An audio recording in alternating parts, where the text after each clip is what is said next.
Hello दोस्तों, नमस्कार दोस्तों। हम लेके आए हैं आज आप सभी के लिए हिंदी के 25 मोस्ट इम्पॉर्टेंट क्वेश्चंस।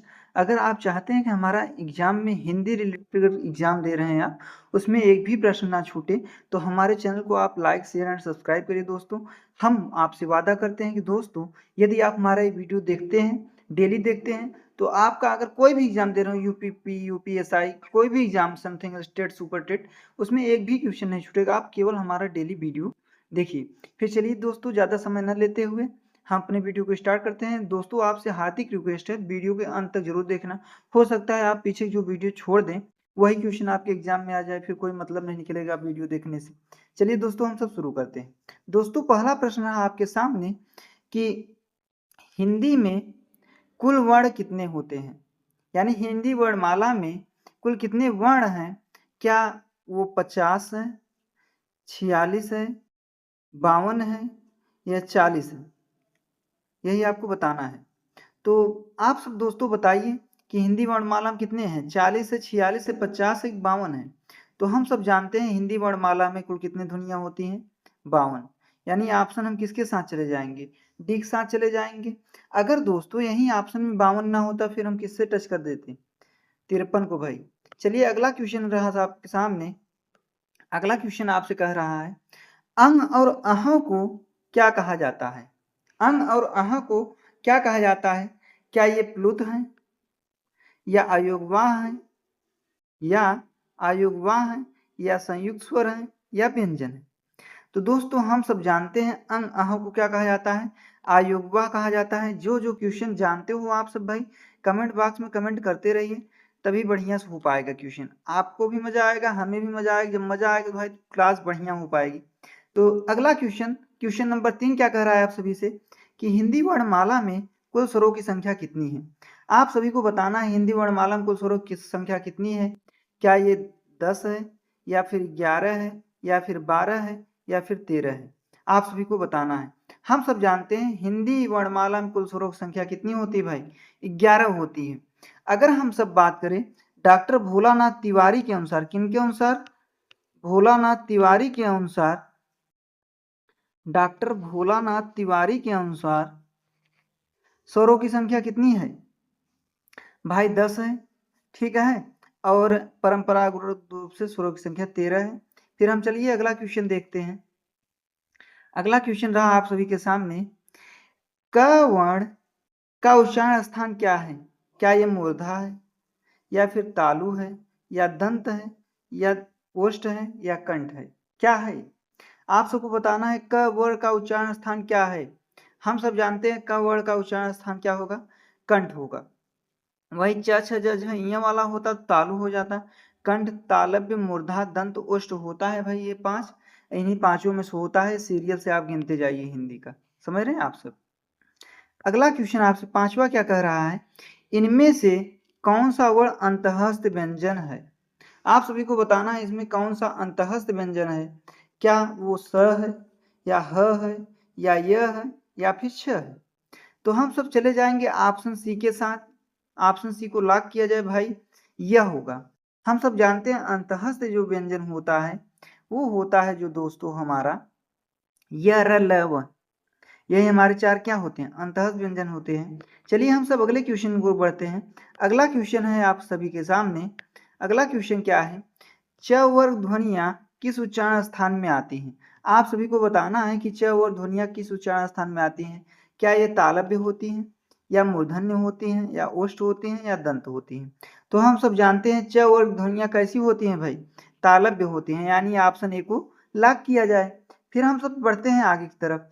आगे हमारा क्या है, अगला क्वेश्चन 7वां नंबर, हिंदी में स्पर्श व्यंजनों की संख्या कितनी है। हिंदी में स्पर्श व्यंजनों की संख्या कितनी है।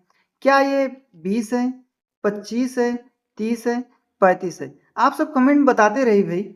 हम सब जानते हैं हिंदी में स्पर्श व्यंजनों की संख्या कितनी होगी भाई, 25 होगी। हम जानते हैं क से लेकर, कहाँ से, क से लेकर म तक, कहाँ तक, म तक सब कितनी होती हैं, 25 होती हैं। यही हमारी स्पर्श ध्वनियां हैं। अगला क्वेश्चन आप सभी से क्या कह रहा है, 8वां नंबर, त वर्ग का उच्चारण स्थान कहाँ होता है। क्या ये तालु में होता है, या दंत में होता है या ओष्ठ में होता है या फिर कंठ में होता है। कंठ को भाई हम सब जानते हैं क ख ग घ अंग। ओष्ठ का भी जानते हैं, ओष्ठ लाख में आता है। प फ ब भ। और दंत का भी जानते हैं त थ द ध। और तालु का भी जानते हैं च छ ज झ। यानी हमारा ये कैसा है, अब तो बता दिए ना भाई, ऑप्शन बी को लॉक किया जाए। ये कैसा है, त दंत है। अब हम सब अगला क्वेश्चन देखते हैं, क्वेश्चन नंबर 9। क्वेश्चन नंबर 9 हमसे क्या कह रहा है, अघोष वर्ण कौन सा है? अघोष वर्ण कौन सा है? क्या ये ज है या फिर छ है या फिर ह है या फिर क है? आप सभी को बताना है। क्या आप सब जानते हैं अघोष वर्ण कौन सा है? भाई अघोष मतलब क्या होता है, आगे वाला। आगे वाला मतलब जैसे पहला, दूसरा और तीसरा। समझ रहे हैं आप सब? यानी ये क्या हो जाएगा, क हो जाएगा। ऑप्शन डी को लॉक किया जाए। फिर हम चलते हैं आगे की तरफ। अब अगला क्वेश्चन रहा आप सभी के सामने, क्वेश्चन नंबर 10। क्वेश्चन नंबर 10 क्या कह रहा है, हिंदी शब्दकोश में छ का क्रम किस वर्ण के बाद आता है? यानी कौन से वर्ण के बाद छ आता है? बहुत ही मोस्ट इंपॉर्टेंट क्वेश्चन है दोस्तों, इसमें बहुत से लोग गलती कर देते हैं। आप सब अगर गलती ना करना चाहते तो वीडियो पूरा लास्ट तक देखिए, ऐसे ही बहुत आगे इंपॉर्टेंट क्वेश्चन है। तो दोस्तों क्या ये क है या फिर छ है या फिर त्र है या फिर ग है? अगर आपको उत्तर पता हो तो भाई आप कमेंट लगातार करते रहिए। तो इसका उत्तर क्या हो जाएगा दोस्तों, ऑप्शन ए को लॉक किया जाए, यानी क हो जाएगा। क और क्या मिलके बनता है छ? आप सब कमेंट बताइए भाई। अगला क्वेश्चन आप सभी के सामने है, क्वेश्चन नंबर 11। संयुक्त व्यंजन कौन कौन से हैं? अब आपको बताना है इनमें से संयुक्त व्यंजन कौन कौन से हैं। क्या वो य र ल व है या फिर श ख श ह है या फिर छ त्र ज्ञ स्र है या फिर इनमें से कोई नहीं? आप सब बताइए भाई। हम सब जानते हैं संयुक्त व्यंजन जो होते हैं हमारे 4 होते हैं। ऑप्शन सी को लॉक किया जाए, छ त्र ग्र और श। यानी कि ये भाई पूछता है क्वेश्चन, आप सब ध्यान से वीडियो को देखते रहिए, वीडियो का एक भी क्वेश्चन मिस ना करिए, बहुत ध्यानपूर्वक देखिए। आप जो क्वेश्चन छोड़ेंगे हम आपको विश्वास दिलाते हैं वही क्वेश्चन एग्जाम में आएगा, इसलिए आप एक भी क्वेश्चन मिस ना करिए।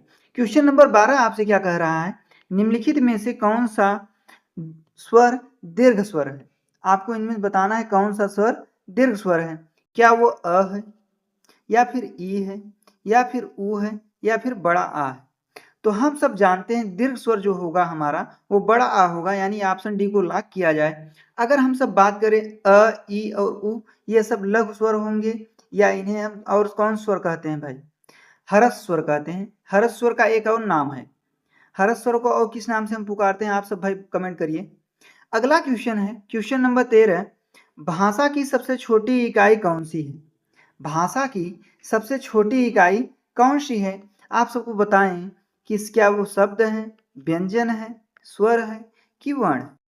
हम सब जानते हैं भाषा की सबसे छोटी इकाई वर्ण होती है, यानी ऑप्शन डी को लॉक किया जाए। आप सब बताइए लिखित रूप में भाषा की सबसे छोटी इकाई क्या है? अगला क्वेश्चन रहा आपके सामने, क्वेश्चन नंबर 14। 14 हमसे क्या कह रहा है कि प वर्ग का उच्चारण स्थान है, यानी क्या प का उच्चारण स्थान दंत है, कंठ है, ओष्ठ है या तालु है? हम जानते हैं कंठ में हमारा क्या क्या आता है, क ख ग घ अंग। और ओष्ठ में क्या आता है, कंठ बाद आता है तालु। भाई ऐसे सीरियल से कंठ बाद तालु, तालु में च छ झ झ। तालु बाद आता है मूर्धन, मूर्धन में वही ट ठ ड ढ अ। मूर्धन बाद आता है दंत, दंत में क्या आता है प फ ब भ।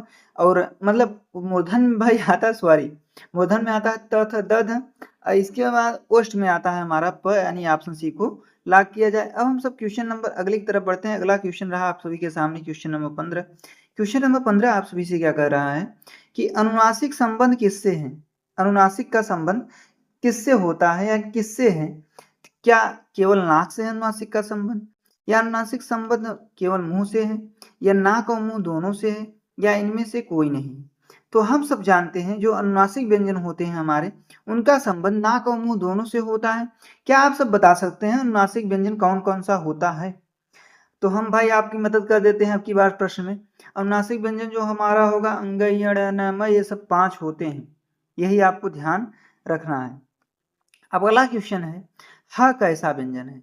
ह हमारा कैसा व्यंजन है? क्या ये उत्क्षिप्त व्यंजन है, लुंठित व्यंजन है, काकल है या संघर्षी है? आप सभी को बताना है ह कैसा है। ह को हम सब क्या कहेंगे? आप सब कमेंट करिए भाई, कमेंट का आपका इंतजार। ह को हम सब काकल ध्वनियां कहते हैं, यानी ऑप्शन सी को लॉक किया जाए। इसे काकल ध्वनियां भी कहते हैं और स्वतंत्री भी कहते हैं। अब हम सब क्वेश्चन नंबर अगले की तरफ बढ़ते हैं। आप सब कमेंट में ये बताइए, उत्क्षिप्त व्यंजन जो है हमारा, उत्क्षिप्त व्यंजन ये कौन वर्ड होते हैं? आप सब कमेंट बताइए भाई। अगला क्वेश्चन है आप सभी के सामने, स ध्वनि का उच्चारण स्थान क्या है? यानी इसका उच्चारण स्थान क्या है? क्या ये दंत है, या मूर्धा है, या तालु है, या फिर ओष्ठ? आप सभी को बताना है स का उच्चारण स्थान क्या है। तो हम सब जानते होंगे कि स का उच्चारण स्थान तालु से है, यानी ऑप्शन सी को लॉक कर दिया जाए। अब हम चलते हैं अगले क्वेश्चन तरफ। अगला क्वेश्चन है हमारा क्वेश्चन नंबर 18। 18 आप सभी से क्या कह रहा है, किस वर्ण को लुंठित व्यंजन कहा जाता है? लुंठित या प्रकंपित व्यंजन, लुंठित या प्रकंपित। तो हम सब जानते हैं भाई, क्या वो हम य को कहेंगे, या फिर र को कहेंगे, या ल को कहेंगे, या व को कहेंगे? तो हम सब जानते हैं, हम सब त और र को, किसको? र को लुंठित व्यंजन कहते हैं, त और र को, यानी ऑप्शन बी को लॉक किया जाए। आप सब जानते रहिए, त और र को हम सब क्या कहेंगे? लुंठित व्यंजन या प्रकंपित व्यंजन। अब क्वेश्चन नंबर हम सब अगला बढ़ते हैं, 19 नंबर पे आते हैं। 19 नंबर हमसे क्या कह रहा है क्वेश्चन, हिंदी वर्णमाला में आयोगवाह कौन सा वर्ण है? यानी हिंदी वर्णमाला में आयोगवाह वर्ण है, क्या वो आ है, या फिर ई है, या फिर अह है, या फिर उ और ऊ है? तो हम सब जानते हैं डॉक्टर किशोरीदास वाजपेयी के अनुसार अंग अह को हम सब क्या कहेंगे? आयोगवाह कहेंगे। आप सब बता सकते हैं अंग अह को नपुंसक वर्ण की संज्ञा किसने दी है? आप सब कमेंट बताइए। अगला क्वेश्चन आ रहा है आपके सामने, क्वेश्चन नंबर 20। ज्ञ किन वर्णों के संयोग से बना है? ज्ञ जो है हमारा किन वर्णों के संयोग से बना है? क्या ये ज और इ से बना है, ज और य से बना है, ग और य से बना है, कि ज और न से बना है? हम सब जानते हैं कि जो हमारा ज्ञ है ज और इ से बना है, लेकिन दोस्तों देखो इसमें थोड़ा सा मिस्टेक दिखाई पड़ रहा है हमें ऑप्शन में। इसमें जो है जग नीचे भाई हलंत होना चाहिए। क्या होना चाहिए? हलंत होना चाहिए, ये बात आप ध्यान रखना। अगर ऑप्शन में आपको हो सकता है डबल ऑप्शन दे दे, यही ज में हलंत लगा दे, एक में एक हमें हलंत न लगाए, तो आप ये ध्यान रखिएगा, ठीक है? ऐसा भी प्रश्न देखने को मिल रहा है इस समय एग्जाम में।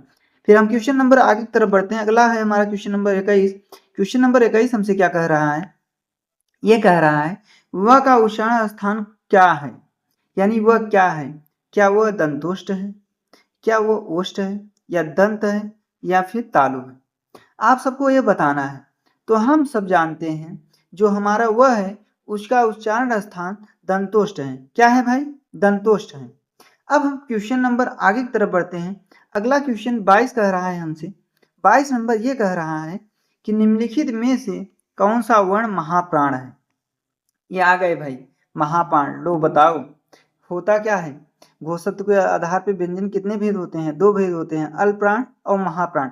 अब महाप्राण और अल्पप्राण, अल्पप्राण में क्या होता है दोस्तों? 1 3 5, 1 3 5, और महाप्राण में क्या होता है? 2 और 4।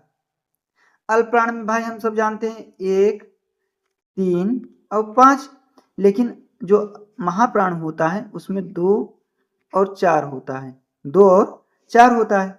आपको इसमें बताना है महाप्राण कौन सा व्यंजन है। तो हम सब जानते हैं महाप्राण दूसरा और चौथा होगा। इसमें देखिए दूसरा और चौथा कौन सा है? क पहला है, च पहला है, ख दूसरा है, ग तीसरा है। तो तीसरा है तो ये क्या हो जाएगा? अल्पप्राण। ये पहला है तो अल्पप्राण, यानी ऑप्शन सी के साथ हम सब चले जाएंगे। ख, ख हमारा क्या हो जाएगा? महाप्राण हो जाएगा। अब हम सब बढ़ते हैं अगले क्वेश्चन तरफ। अगला क्वेश्चन हमारा क्या कह रहा है, 23 नंबर क्वेश्चन, ई का उच्चारण स्थान क्या है? ई का उच्चारण स्थान क्या है? क्या ये कंठ है, क्या ये तालु है, क्या ये ओष्ठ है, क्या ये मूर्धन है? आप सब बताइए भाई ये क्या है? तो हम सब जानते हैं ई जो है हमारा वो क्या है? तालु है, यानी ऑप्शन बी को लॉक कर दिया जाए भाई। ई हमारा क्या है? तालु है। फिर हम सब क्वेश्चन नंबर अगले की तरफ बढ़ते हैं। अगला क्वेश्चन नंबर 24 आपसे क्या कह रहा है? आपसे कह रहा है वर्णमाला में संयुक्त स्वर कौन से हैं? आपको इनमें बताना है संयुक्त स्वर। क्या वो अ और ई है, या फिर ए ऐ ओ औ है, या फिर अ और उ है, या फिर अ और बड़ी ई है, यानी आ और बड़ी ई है। तो आप सबको बताना है, हम सब जानते हैं हिंदी वर्णमाला में जो संयुक्त स्वर होते हैं उनकी संख्या 4 होती है। अब आप सब शायद समझ गए होंगे, कमेंट बताइए भाई 4 इसमें कौन सा है, यानी ऑप्शन बी को लॉक कर दिया जाए। ए ऐ ओ औ हमारा क्या है, संयुक्त स्वर है। अगर हम सब केवल ए और ऐ की बात करें, किसकी, ए और ऐ की, किसकी भाई, ए और ऐ की, ये क्या हो जाएगा हमारा, ये हमारा जो है दोस्तों कंठ तालव्य हो जाएगा और बाकी ओ और ओ हमारा क्या हो जाएगा, कंठोष्ठ हो जाएगा। ये भी क्वेश्चन बनता है एग्जाम में, आप सब ध्यान रखिए भाई। अगला क्वेश्चन है आपका, क्वेश्चन नंबर लास्ट है हमारा भाई ये 25, हिंदी वर्णमाला में संयुक्त व्यंजन कौन सा नहीं है। अभी हम पिछले भी मतलब पिछले सवाल ही हमारा हो चुका है संयुक्त व्यंजन का। अगर आप सब ये समझ गए होंगे तो इसका उत्तर आप निश्चित तौर पे बता लेंगे, इसमें संयुक्त व्यंजन कौन सा नहीं है। क्या वो छ है, या फिर त्र है, या फिर ग है, या फिर र है। ये सवाल आपके लिए होमवर्क है दोस्तों, आपको इसका प्रश्न का उत्तर जरूर देना है, ये आपके लिए क्वेश्चन है। तो आप इसका कमेंट बॉक्स में उत्तर दीजिए। दोस्तों हमारा वीडियो आप सभी को कैसा लगा, आप इसका कमेंट बॉक्स में बताइएगा। हाँ सर बढ़िया बता रहे हैं। आप अगर हमारा साथ हमारे परिवार में जुड़ते हैं तो इससे हमारा मोटिवेशन और बढ़ेगा। हम मजेदार वीडियो लाएंगे भाई, हम ऐसा ऐसा वीडियो लाएंगे कि आपका हिंदी का कोई भी क्वेश्चन छूटने नहीं पाएगा, वो चाहे जिस भी एग्जाम में आया हो। तो दोस्तों आप हमारे परिवार का हिस्सा बनिए, ये चैनल लाइव चलने के लिए बनाया गया है। तो दोस्तों जब तक इसमें 50 सब्सक्राइबर नहीं हो जाते हैं तब तक हम लाइव नहीं आ पाएंगे। आप चाहते हैं ऐसे ही मजेदार क्वेश्चन हम आपके आमने सामने पूछ सके और डायरेक्टली तुरंत उत्तर बता सके, तो इसके लिए दोस्तों हमारा 50 सब्सक्राइबर आप सब पूरा कराइए, ये आपसे हार्दिक निवेदन है। तो फिर मिलते हैं दोस्तों हम सब अगले वीडियो में, तब तक के लिए जय हिंद, वंदे मातरम, थैंक यू।